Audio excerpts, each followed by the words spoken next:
Drive through the Finger Lakes of upstate New York, and you'll find rolling hills and lakeside vistas. You'll see a lot of vineyards, and in many spots, a winery every few hundred yards or so. It wasn't always this way. The views have always been there, of course, and many of the vineyards date back to the 1800s. It's the wineries, the sheer number of them, that are a relatively recent presence. The change on Seneca Lake is probably the most dramatic.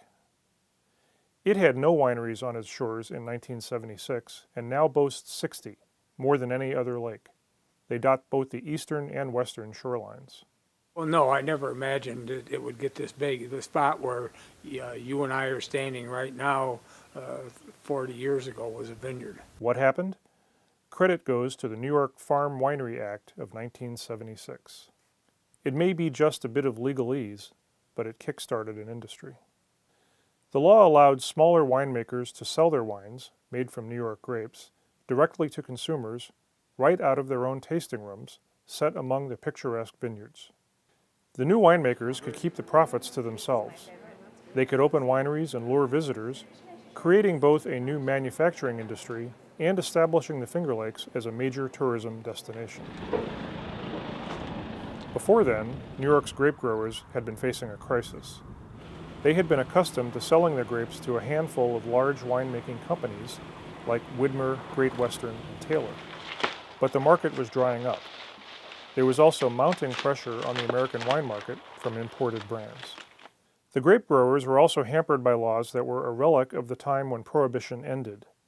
The laws said they couldn't make and sell their own wine without going through a distributor who would take a major cut of the profit. As an example, a $10 bottle of wine would leave the winery through the three-tier system at $5. Now, when that law was passed, we could all sell all the wine we could produce at the $10 price. The Farm Winery Act helped establish the Finger Lakes as a major tourism destination. As Jim Trezeis, the longtime head of the New York Wine and Grape Foundation, points out, there was also a matter of pride. The winemakers could now make the wines they wanted, controlling the use of their own grapes. Something else important to the wine industry was happening at the same time.